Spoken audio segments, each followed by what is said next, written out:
சேலம் அப்படின்னா இரும்பு தேசம்னு சொல்லுவாங்க. அந்த இரும்பு தேசத்துல போயிட்டு நெருப்பு மாதிரியான ஒரு ஸ்பீச்சை விஜய் இன்னைக்கு கொடுத்திருக்காரு.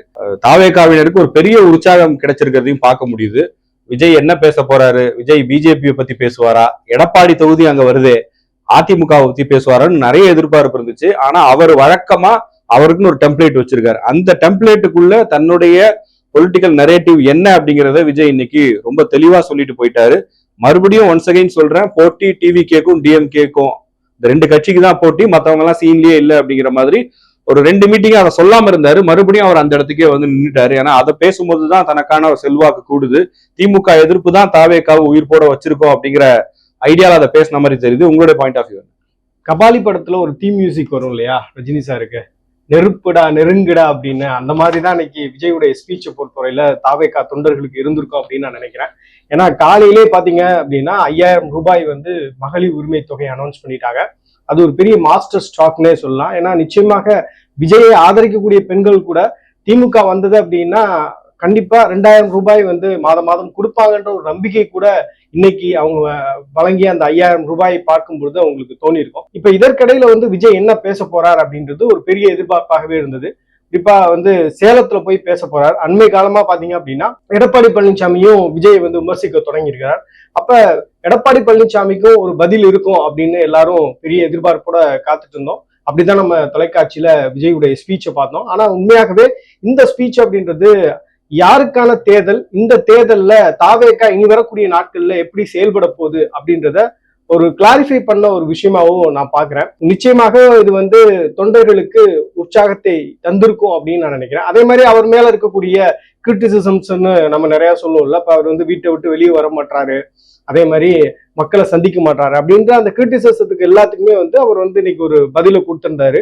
சோசியல் மீடியாவை தொடர்ச்சியாக ஃபாலோ பண்ணக்கூடிய ஒரு நபராக தான் விஜய் இருக்கிறாரு. எப்பெல்லாம் வந்து மக்கள் சந்திப்பு கூட்டம் நடக்குதோ அந்த மக்கள் சந்திப்பு கூட்டத்துல அதற்கான கிளாரிட்டியை வந்து அவர் கொடுக்குறாரு. அவர் வீட்டை விட்டு வெளியே வராததுக்கு காரணமே வந்து ஸ்டாலின் அவர்கள் தான், முதலமைச்சர் அவர்கள் தான் அப்படின்னு சொல்றதெல்லாம் வந்து எப்படி பொதுமக்கள் ரசிப்பாங்க அப்படின்னு தெரியல. விஜய் வீட்டை விட்டு வெளியே வா, பனையூரை விட்டு வெளியே வா அப்படின்லாம் வந்து கேள்வி கேட்கிறாங்க. நான் வீட்டை விட்டு வெளியே வராததுக்கு காரணமே வந்து திரு ஸ்டாலின் அவர்கள் தான். அவங்க போடக்கூடிய எஸ்ஓபி அப்படின்றது ரொம்ப ஒரு கடுமையான எஸ்ஓபியா இருக்கு. அவங்களுக்கெல்லாம் அந்த எஸ்ஓபி பொருந்தாது, எனக்கு மட்டும் பொருந்தும். அதனாலதான் மக்களை வந்து அடிக்கடி சந்திக்க முடியல அப்படின்ற ஒரு காரணத்தை சொல்றாரு. அது மட்டும் இல்லாம பாத்தீங்கன்னா ஒரு கிளியர் நரேட்டிவா வந்து திமுக என்ன செய்யறாங்க அப்படின்னா கடந்த 2-3 நாட்களா பாத்தீங்கன்னா இந்த தேர்தல் அப்படின்றது தமிழ்நாடு அணிக்கும் டெல்லி அணிக்கும் அப்படின்ற ஒரு நரேட்டிவ் வந்து சிஎம் அவர்கள் வந்து செட் பண்ணாங்க. அதற்கு பதிலளிக்கக்கூடிய வகையில விஜய் சொல்லக்கூடியது என்ன அப்படின்னா, இந்த தேர்தலை பொறுத்தவரையில ஸ்டாலினுக்கும் விஜய்க்குமான ஒரு தேர்தல், டிவிகேக்கும் திமுகவுக்குமான ஒரு தேர்தல், தூய சக்திக்கும் தீய சக்திக்குமான ஒரு தேர்தல் அப்படின்னு அவர் வந்து ஒரு நரேட்டிவ் செட் பண்றது அப்படின்றது நிச்சயமா அரசியல் களத்துல ஒர்க் ஆகும் அப்படின்னு தான் எனக்கு தோணுது. இன்னொன்னு வந்து அதிமுகவை பத்தி அதிகமா பேசுறது தனக்கு வாக்குகளை வாங்கி தராது அப்படின்றதையும் விஜய் புரிஞ்சுக்கிட்டு தான் டிஎம்கே எதிர்ப்புக்கே போறாருன்னு பாக்குறேன். அதுவும் இன்னைக்கு பார்ட்டியா பார்க்கும்போது டிஎம்கே ஏடிஎம்கே எந்த கட்சி வலிமையா இருக்கு, யாரை அடிச்சா ஒரு வலிமையான வில்லன் இருந்தா அவர் அடிக்கும் போதுதான் ஹீரோ வந்து மாசா தெரிவார். அப்போ அந்த மாதிரி ஒரு வலிமையான வில்லனா எப்படி வந்து திமுக பிஜேபியை வச்சிருக்கோம். இங்க அதிமுக பிரதான எதிர்கட்சியா இருந்தாலும் அவங்கள பெருசா வந்து டிஎம்கே டச் பண்றதே கிடையாது. பிஜேபி, மோடி, அமித்ஷா அவங்க தான் எப்பவுமே தங்களுக்கான எதிரிகள் அப்படின்னு பொசிஷன் பண்ணி அரசியல் பண்ணும்போது அது பெரிய அளவுக்கு அவங்களுக்கு வாக்குகளா மாறுது. அதே மாதிரி இங்க அதிமுகவை இருந்தாலும் அதிமுகவை டச் பண்ணாம திமுகவை எதிர்க்கும் போதுதான் விஜய்க்கான பாப்புலாரிட்டி அதிகமாகுதுன்னு அவர் அதை பண்ண. அதிமுக கூட அவர் டச் பண்ணல. அவர் வந்து இந்த இந்தியா அலைன்ஸை சாஃப்டா வந்து மக்களே டெலீட் பண்ணிட்டாங்க, ஒரு டார்க் ரூம்லயே நான் வந்து கலையணும் அப்படின்னு அவர் சொல்றதெல்லாம் வந்து உண்மையாகவே ஒரு கவனிக்கத்தக்க ஒரு விஷயமா தான் இருக்குன்னு நினைக்கிறேன். இப்ப இந்த மகளிர் உரிமை தொகையை பொறுத்தவரையில அவர் வந்து ஒரு காட்டமான ஒரு விமர்சனம் வைக்காம, உங்க விஜய் நான் சொல்றேன், நீங்க சந்தோஷமா வாங்கிக்கங்க, அது எல்லாமே உங்க பணம் தான் அப்படின்னு சொல்றது இருக்கு இல்லையா, அது வந்து ஐ திங்க் சரியா அதை ஹேண்டில் பண்ணியிருக்காரு அப்படின்னு தோணுது. ஏன்னா மக்களை பொறுத்தவரையில இவர் ஒண்ணுமே செய்யல, என்ன செய்ய போறோம்னு சொல்லல, இங்க வந்து திமுக அரசு எல்லாமே செய்யறாங்க அப்படின்ற ஒரு நம்பிக்கை வரக்கூடிய இந்த நேரத்துல வந்து ஒரு விஜயகாந்த் ஸ்டைல் ஆஃப் பாலிடிக்ஸ் அப்படின்றது அங்கங்க தெரிஞ்சது. விஜயகாந்த் சொல்லுவார்ல ஒரு மேடையில வந்து, என்னங்க காசு காசு வந்து எப்ப வேணாலும் சம்பாதிச்சுக்கலாம் அப்படின்ற அந்த ஒரு டோன் வந்து எனக்கு நிறைய இடங்கள்ல வந்து விஜயனுடைய இன்றைய ஸ்பீச்ல தெரிஞ்சது. இந்த ஓட்டுக்கு காசு வாங்க மாட்டோம் அப்படின்னு சொல்லி ஒரு சத்தியம் வாங்குற மாதிரி ஒண்ணு பண்ணார் இல்லைங்களா, அது வந்து ஒரு பக்கம் அந்த ஓட்டுடைய முக்கியத்துவத்தை வெளிப்படுத்துற மாதிரியும், அதே நேரத்துல நீ என்ன வேணாலும் பண்ணு, நான் வந்து விசில் சின்னத்துக்கு தான் ஓட்டு போடுவேன்னு சொல்லி அந்த ஓவராலா அவங்க இன்னைக்கு மீட்டிங்கே வந்து விசில மக்கள்கிட்ட கொண்டு போய் சேர்க்கிற மாதிரி நிறைய விஷயங்கள் பண்ணியிருந்தாங்க. இதுக்கு முன்னாடி விஜய் பேசும்போதெல்லாம் பாத்தீங்கன்னா ஓப்பன் ஸ்டேஜ் அந்த பஸ் மேல நிப்பாரு, 360 டிகிரி அவரை பாக்குற மாதிரி செட் பண்ணிருப்பாங்க. ஆனா இன்னைக்கு வந்து அவருடைய பேக்ரவுண்ட்ல அந்த விசில் சின்னத்தை பெருசா வச்சு அந்த வீடியோ ஃப்ரேம் வைக்கும் போது கூட விசில் சின்னம் முழுசா தெரியற மாதிரி பொசிஷன் பண்ணது, மறுபடியும் அவர் விசிலை பத்தி சொன்னதுன்னு சொல்லி தன்னுடைய சின்னத்தை கரெக்டா கொண்டு போய் சேர்க்கணும். ஏற்கனவே சேர்ந்திருக்கும், சந்தேகமே இல்லை. பட் இருந்தாலும் அகைன் அண்ட் அகைன் அந்த விசில் அப்படிங்கிறது ஒரு பெரிய ஃபேக்டரா மாறணும்னு விஜய் பண்றாரு. ஏன்னா இப்ப விஜயோட ரீச் என்னன்றதுக்கு உதாரணம், ஒரு பையன் மேல ஏறினா அவனை கீழே இறங்க சொன்னாரு, அது வந்து எவ்வளவு பெரிய ட்ரெண்டா மாறிச்சு அப்படின்றது தெரியும். அது இன்னைக்கு விஜய்க்கு இருக்கிற பாப்புலாரிட்டிக்கான உதாரணம். அப்போ எதை வந்து நம்ம அடிக்கடி சொல்லணும், எதை வந்து திரும்ப திரும்ப பேசணும் அப்படின்னு சொன்னது. இன்னொன்னு, இந்த குழந்தைகள், விஜயோட பெரிய ஸ்ட்ரென்த்தே வந்து இன்னைக்கு வீடுகளில் இருக்கக்கூடிய குழந்தைகள் தான்.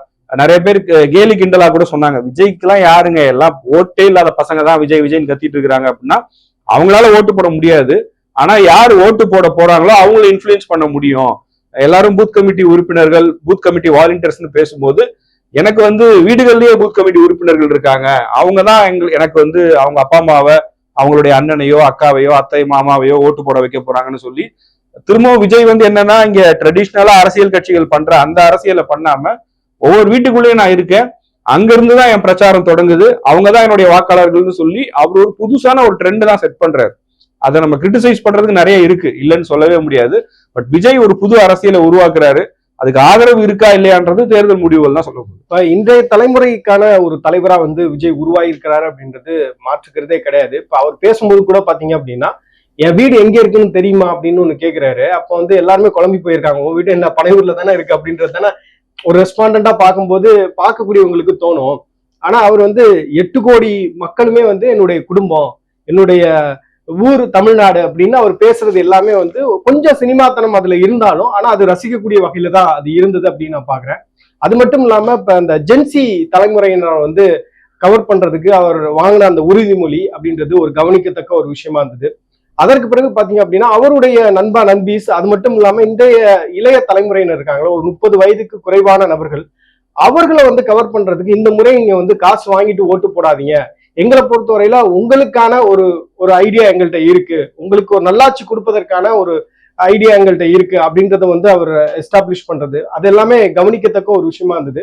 அதே மாதிரி நான் கவனிச்சது என்ன அப்படின்னா, இந்த விஜய் உங்களை வந்து டிசப்பாயின்மெண்டே பண்ண மாட்டேன் அப்படின்னு அவர் உறுதியா சொல்றது அப்படின்றதும் கவனிக்கத்தக்க ஒன்னா இருந்தது. ஆனா ஒரு எலக்ட்ரல் பேட்டில்ல பாத்தீங்க அப்படின்னா, நீங்க திமுகவை என்ன வேணாலும் குறை சொன்னாலும் நீங்க கன்சிஸ்டன்சி அப்படின்றது ரொம்ப இம்பார்ட்டன்ட். விஜயனுடைய ஈரோடு ஸ்பீச் கேட்கும்போது நமக்கு இந்த மாதிரி தான் இருந்தது. விஜய் வந்து கரெக்டான நரேட்டிவ்ல பேசுறாரு, ரொம்ப நல்லா இருக்கு ஸ்பீச், ரொம்ப அக்ரெசிவா கொஞ்சம் எக்ஸ்டெண்டடா பேசியிருக்காரு அப்படின்னு நமக்கு தோணுது. அதற்கு பிறகு இந்த மக்கள் சந்திப்பு கூட்டம் நடப்பதற்கு 55 நாட்கள் ஆகியிருக்கிறது. இந்த கேப்பை வந்து பாத்தீங்க அப்படின்னா திமுக வந்து ஸ்கோர் பண்றாங்க. இப்ப திமுக வந்து இன்னைக்கு அனௌன்ஸ் பண்ண இந்த மகளிர் உரிமை தொகை இருக்கு இல்லையா, இது வந்து இப்ப அதை அனௌன்ஸ் பண்ணதுக்கான முக்கியமான காரணமும் கூட பாத்தீங்கன்னா, இப்ப விஜயினுடைய அந்த சர்வேல பார்க்கும்போது அவங்க ஒரு இன்டர்னலா சர்வே எடுக்கிறாங்க, தாவேக்காவுக்கு எவ்வளவு சதவீதம் பேர் வந்து வாக்களிக்க விரும்புறாங்க அப்படின்னு எடுக்கும்போது அவங்களுடைய சர்வேலையும் 28 to 30% வந்ததா சொல்றாங்க. அதன் அடிப்படையில தான் 8000 ரூபாய் வரையும் நம்ம வந்து மகளிர் உரிமை தொகையா நம்ம கொடுக்கலாம், முன்கூட்டியே கொடுக்கலாம், அது ஒரு மாஸ்டர் ஸ்ட்ரோக்கா நம்ம பண்ணலாம் அப்படின்னு பிளான் பண்ணி டிஸ்கஸ் பண்ணும்போது இறுதியா அவங்க ஃபைனலைஸ் பண்ணது 8000ன்றது ரொம்ப அதிகமா இருக்கும், நம்ம 5000 கொடுக்கலாம் அப்படின்ற ஒரு முடிவுக்கு வந்து இன்னைக்கு அனௌன்ஸ் பண்ணியிருக்காங்க. பொதுவாக இந்த மாதிரியான ஒரு பெரிய அனௌன்ஸ்மெண்ட் எல்லாமே வந்து ஒரு விளம்பரமா அது நம்ம பண்ணணும், சரியா வந்து டெய்லிஸ்ல நம்ம வந்து அதை பிரசுரிக்கணும், அது மட்டும் இல்லாம இதுக்கான பெரிய ஹோர்டிங்ஸ் எல்லாம் பண்ணணும் அப்படின்றது தானே ஒரு ஐடியாவா இருக்கும்.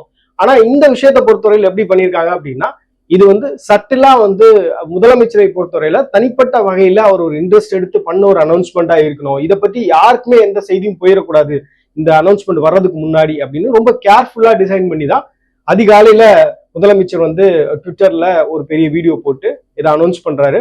காலையிலே பாத்தீங்கன்னா ஒரு 5-6 மணி போல எல்லாம் நிறைய பேத்துக்கு வந்து கிரெடிட் ஆயிடுச்சு, இன்னும் ஒரு சில பேத்துக்கு அந்த அமௌண்ட் போய் சேரல அப்படின்றாங்க. ஐ திங்க் இன்னைக்குள்ள அது போய் சேர்ந்துரும் அப்படின்னு நினைக்கிறேன். இது நிச்சயமாக பெண்களை பொறுத்தவரையில அவங்களுக்கு வந்து ஒரு எண்ணத்தை ஏற்படும், ஒரு பாசிட்டிவான எண்ணத்தை ஏற்படுத்துவதற்கான வாய்ப்பு இருக்கு. ஏன்னா ஒரு 1000 ரூபாயோ இல்ல 5000 ரூபாயோ வந்து ஒரு பெரிய தொகை இல்லையா, இப்ப 3 மாசத்துக்கு சேர்த்து ஒரு கோடைகால சிறப்பு தொகையாக 2000 ரூபாய் சேர்த்து ஒரு 5000 ரூபாய் அப்படின்றது அவங்கள பொறுத்தவரையில ஒரு பெரிய தொகை. ஏன்னா இந்த மாசம் 1000 ரூபாய் எப்ப வரும் அப்படின்னு வெயிட் பண்ணக்கூடிய குடும்பங்களை நம்ம பாக்குறோம். ஏன்னா இப்ப யூஸ்வலா வந்து 15ஆம் தேதிக்கு தான் அதை அவங்க வந்து ரிலீஸ் பண்ணுவாங்க. 13ஆம் தேதியே ரிலீஸ் பண்ணிட்டாங்க. இதுக்கும் ஒரு காரணம் என்ன அப்படின்னா விஜய் தான் சொல்லணும். ஏன்னா விஜயினுடைய இன்றைய இந்த கூட்டம் வந்து ஒரு பெரிய பேசு பொருளாக மாறிடக்கூடாது அப்படின்றது கூட ஒரு ஸ்ட்ராட்டஜியா இருந்திருக்கலாம். அது மட்டும் இல்லாம இதுல இருக்கக்கூடிய நெகட்டிவ் என்ன அப்படின்னா, திமுகவை பொறுத்தவரையில நாங்க ஆட்சிக்கு வந்தா 2000 ரூபாய் கொடுப்போம் அப்படின்னு இன்னொரு போனஸான ஒரு அனௌன்ஸ்மெண்ட்டையும் சேர்த்து சொல்லிட்டாங்க.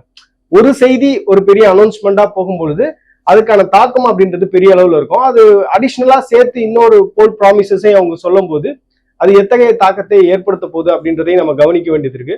நான் கோயிங் ஃபர்தர் வந்து திமுகவை பொறுத்தவரையில இந்த எலெக்ஷன்ல அவர்களுடைய வெற்றியை உறுதி செய்யணும் அப்படின்றதுக்காக நிறைய வேலைகள் ஒர்க் பண்றாங்க. அண்ட் கிரவுண்டும் பாத்தீங்க அப்படின்னா இன்னைக்கு அரசியல் களத்துல ரொம்ப ஆக்டிவா இருக்கக்கூடிய கட்சி அப்படின்னா திமுக தான். அவங்க தான் வந்து ஒரு ஸ்ட்ரக்சர்டா வந்து ஒரு எலெக்ஷன் டைம்ல எப்படி ஒரு அரசியல் கட்சி செயல்படுமோ அப்படியான வேலைகளை அவங்க தொடர்ச்சியா செய்யறதை நம்ம பார்க்க முடியுது. தாவேக்காவை பொறுத்தவரையில செய்யறாங்க, அதே மாதிரி அதிமுக பாஜகவும் செய்யறாங்க.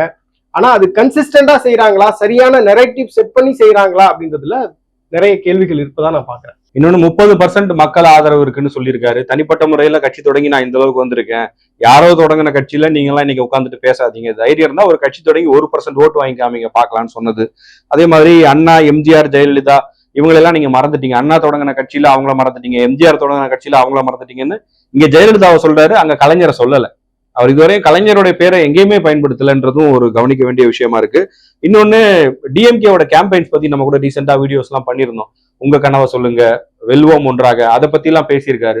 பட் ஆனா எப்பவுமே வந்து ஒரு எதிர்கட்சிகள், மாற்று கட்சியை சேர்ந்தவர்கள் உருவாக்கக்கூடிய ஒரு கேம்பெயினை மற்ற கட்சிக்காரங்க சொல்ல மாட்டாங்க. ஏன்னா அது இப்போ ஸ்டாலினோ இல்ல உதயநிதி ஸ்டாலினோ மட்டும் சொல்லிட்டு இருந்ததை விஜய் சொல்லி அதை இன்னும் பெருசா அவர் கொண்டு போய் சேர்க்கிற மாதிரி இருக்கு. அந்த பேரை சொல்லாம தான் விமர்சனம் பண்ணுவாங்க.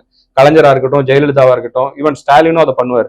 ஆனா விஜய் வந்து அவங்களோட கேம்பெயின்ஸ் எல்லாம் எடுத்து எடுத்து சொல்றது, அதுவே வந்து அவங்களுக்கு ஒரு பெரிய பிளஸ்ஸா தான் தெரியும். இன்னொரு விஷயம் என்னன்னா, இப்ப தனிப்பட்ட வகையில வந்து திரு ஸ்டாலின் அவர்களுக்கும் விஜய்க்கும் ஏதோ பிரச்சனை இருக்கு அப்படின்ற மாதிரியான ப்ரொஜெக்ஷன் நரேட்டிவ் எல்லாம் நிறைய வந்து பேசிட்டு இருக்காங்க இல்லையா? சோ அதுக்கு அவர் ஒரு கிளாரிட்டியை கொடுத்திருக்காரு அப்படின்னு நான் நினைக்கிறேன்.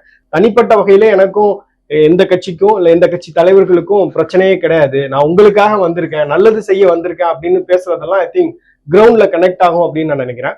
அது மட்டும் இல்லாம இப்ப விஜயை பொறுத்தவரையில அண்டர் எஸ்டிமேட் பண்றாங்க அப்படின்னு நிறைய விஷயங்கள் வந்து அவரே தான் திருப்பி திருப்பி சொல்றாங்க. யாரும் அவரை அண்டர் எஸ்டிமேட் பண்ண மாதிரி தெரியல. அவர் அரசியல் களத்துக்கு வந்ததுக்கு பிறகு, அரசியல் கட்சி ஆரம்பித்ததுக்கு பிறகு தமிழ்நாடு அரசியல் களமே மாறி இருக்கிறது அப்படின்னு சொல்லலாம். ஏன்னா இப்ப நீங்க விஜயோட அலைன்ஸ் போல அப்படின்றது வேணா ஒரு ரீசனா நம்ம வந்து டிபேட் பண்ணலாமே தவிர, பட் மற்ற விஷயங்கள் பாத்தீங்க அப்படின்னா அவருடைய என்ட்ரி மற்றவங்களுக்கு ஒரு பெரிய ஒரு பூஸ்டை கொடுத்துருக்கு. இன்னைக்கு பெரிய கட்சிகளாக இருக்கக்கூடிய திமுக, அதிமுக ரெண்டு கட்சியும் வந்து இன்னும் அபரிவிதமா ஓடணும், இன்னும் நம்ம வந்து ஸ்ட்ராட்டஜைஸ் பண்ணணும், இன்னும் நம்ம வந்து நம்மளுடைய கொள்கைகளை மக்கள் மத்தியில கொண்டு போய் சேர்க்கணும் அப்படின்ற ஒரு உத்வேகத்துக்கு போயிருக்கிறாங்க. அவங்கள வேலை செய்ய வச்சிருக்காரு அப்படின்னு கூட நம்ம சொல்லலாம். அதனால யாரும் விஜய் அண்டர் எஸ்டிமேட் பண்ணல. பட் அவர் வந்து எங்க கட்சியே என்னைய வந்து அண்டர் எஸ்டிமேட் பண்றாங்க, நான் தொடர்ச்சியா 30 வருஷம் ஒர்க் பண்ணியிருக்கேன் அப்படின்றத சொல்றாரு. அவருடைய அனுபவத்தை வந்து சொல்றாரு. இப்ப 2 வருஷத்துல வந்து நான் கட்சி ஆரம்பிச்சு ஒரு முதன்மை சக்தியா நாங்க வந்திருக்கிறோம் அப்படின்றதெல்லாம் வந்து அது அவரு அந்த கிரெடிட் எடுத்துக்கலாம் அப்படின்னு நான் நினைக்கிறேன். ஏன்னா எத்தனையோ அரசியல் கட்சி தலைவர்கள் இன்னைக்கு இருந்தாலும் அவங்க எல்லாருமே பாத்தீங்க அப்படின்னா அவங்களா ஒரு சுயம்பா வந்த ஆட்கள் கிடையாது, யாராவது சப்போர்ட் பண்ணியிருப்பாங்க. இப்ப விஜயை பொறுத்தவரையில அவருடைய பேர்ல, அவருடைய உந்துதல்ல, அவருடைய ஒரு ட்ரீமுக்காக ஒரு கட்சி ஆரம்பிச்சிருக்காரு அப்படின்றப்ப I think E can take that credit அப்படின்னு நான் நினைக்கிறேன். அதே நேரத்துல வேற சில விஷயங்களும் இருக்கு. பொதுவா விஜய் வந்து பெருசா இஷ்யூஸை பேச மாட்டாரு. அன்னைக்கு ஒரு விஷயத்த சொல்லிட்டு கிளம்பிடுவாரு. நேத்தோ முந்தா நேத்தோ இன்னைக்கோ ஏதோ ஒன்று நடக்குதுன்னா அதெல்லாம் டச் பண்ணவே மாட்டாரு. இன்னைக்கு வந்து அதை டச் பண்ணதை பார்க்க முடியுது. இப்ப தமிழ்நாட்டுல வந்து ஒரு நிரந்தர டிஜிபி இல்லைன்றத ஹைலைட் பண்ணி பேசினது, மிக முக்கியமா டிஎன்பிஎஸ்சி தேர்வுகள், அந்த மாதிரி விஷயங்களை டச் பண்ணவே மாட்டாரு. ஆனா அதையும் சொல்லி நான் இருக்கேன், கவலைப்படாதீங்க, இந்த கவர்மெண்ட் பாருங்க இது கூட பண்ணலன்னு சொல்றது. இன்னொன்னு, டிஎம்கே வந்து நம்பர் கேம்ஸ் வந்து ரொம்ப அதிகமா பண்றாங்க. இப்போ இன்னைக்கு ஒரே நாள்ல 6000 கோடி நாங்க வந்து மக்களுக்காக கொடுத்துருக்கோம், பெண்களுக்கு போய் சேர்ந்துருக்கு அப்படின்னு அவங்க நம்பர்ஸை முன்வைக்கும் போது விஜய் இந்த எலெக்ஷனை வந்து உணர்வு பூர்வமா கொண்டு போறாருன்னு நான் பாக்குறேன். இந்த விஜயை நம்புறீங்களா இல்ல ஸ்டாலின் சாரை நம்புறீங்களா அப்படின்றது ஒரு பெரிய ஸ்டேட்மெண்ட். அது வந்து ஆடியன்ஸோட, மக்களோட ஈஸியா வந்து கனெக்ட் ஆகக்கூடிய ஒரு விஷயம். எல்லாமே ரீல்ஸா வந்து கட் பண்ணி போடுவாங்க. அவருடைய எல்லா ஸ்பீச்சஸ்மே வந்து ஒரு ரீல்ஸ் கண்டென்ட்டா தான் இருக்கு. அந்த ரீல்ஸா கட் பண்ணி போறதுக்கும் இது வசதியா இருக்கும். ஐ திங்க் விஜய் வந்து இன்னும் ஒரு மாசம் கேப் எடுத்துக்கிட்டா கூட இந்த சின்ன சின்ன அந்த ஸ்பீச்சஸ் இருக்கு இல்லையா, இதோடைய கட் வந்து இன்ஸ்டாகிராம் அதே மாதிரி சோசியல் மீடியால வைரல் ஆகிறதுக்கு வாய்ப்பு அதிகமா இருக்குன்னு. அதோட சேர்த்து இந்த பொலிட்டிக்கல் பாம், அவருடைய முதல் மாநாட்டுல சொன்ன விஷயத்த அது இன்னைக்கு எப்படி ரிஃப்ளெக்ட் ஆகுதுன்னு இந்த திமுக காங்கிரஸ் கூட்டணியில என்டிஏல நடக்கிற விஷயங்களை ரீகால் பண்ணி பேசியிருக்காரு. கூட்டணி பத்தி பேசினவர் இன்னொரு பாயிண்டும் சொன்னார். செல்ஃபே எடுக்காத கூட்டணி கணக்குகளை சொல்லிட்டு இவர் இன்னும் கூட்டணிக்கு தயாரா இருக்காரா இல்ல தனியா போக போறாரா அப்படிங்கறத இன்னும் சீக்கிரட்டாவே வச்சிருக்காரு. இப்ப நான் தனியா தான் போக போறேன் அப்படின்னா அதை இப்பவே அனௌன்ஸ் பண்ணிடலாமே அப்படின்ற ஒரு கேள்வியும் வருது. அண்ட் அதெல்லாம் சேர்த்து கடைசியா முடிக்கும் போது வழக்கம் போல வேல் கொடுத்திருக்காங்க. 2வது முறையா அவருக்கு வேல் கொடுக்குறாங்கன்னு நினைக்கிறேன். இதுக்கு முன்னாடி ஒரு முறை திருச்சியோ எங்கேயோ போகும்போது கொடுத்தாங்க. அதை கொடுத்துட்டு கையில சாட்டை, அந்த ஒரு எம்ஜிஆர் ரெஃபரன்ஸ் மாதிரி கையில சாட்டையை கொடுத்தது, இது எல்லாமே வந்து ஆடியன்ஸோட ஈஸியா கனெக்ட் பண்ணிக்கிற மாதிரியான விஷயங்கள் நினைக்கிறேன். பட் அந்த சாட்டையை பார்க்கும்போது வேற ஒரு சாட்டை இன்னைக்கு ஹாப்பியா இருப்பாருன்னு நினைக்கிறேன். வீடியோ ரெடி ஆகி வரும் அப்படின்னு சொல்லி சோசியல் மீடியால அது ஒரு ட்ரெண்டா மாறிட்டு இருக்கு. ஓவராலா பார்க்கும்போது சேலத்துல எல்லாரும் எதிர்பார்த்த விஷயங்களை பேசாம அவருக்குன்னு ஒரு டெம்ப்ளேட் இருக்கு. அதுக்குள்ள நம்ம என்ன சொல்ல முடியும், நம்ம வாக்காளர்களுக்கு என்ன சொல்லணுமோ அதை மட்டும் கன்வே பண்ணுவோம். விஜய் பொறுத்தவரையில அவருடைய தைரியத்துல இருந்து தான் ஆரம்பிக்கிறாரு. ஒரு தைரியமா நான் வந்திருக்கேன், மக்களுக்காக பணியாற்றணும்னு வந்திருக்கேன், என்னுடைய ஒரே நோக்கம் வந்து உங்களுக்கு நல்லது செய்யணும் தான், நன்றி கடனை தீர்க்கிறதுக்காக தான் வந்திருக்கேன் அப்படின்லாம் பேசுறாரு. அதெல்லாம் பாராட்டக்கூடியது. இன்னுமே கூட பாத்தீங்கன்னா அந்த பீப்புள் இஷ்யூஸை வந்து ஃப்ரம் த ஹார்ட் வந்து பேசாத மாதிரி எனக்கு தோணுது. இன்னமும் அவர் வந்து அது ஒரு ரெஃபரன்ஸுக்காக அது அந்த பேப்பர்ல வச்சுட்டு பார்த்து அதை படிக்கிறது இது ஒரு குறையா கூட இருக்கலாம்.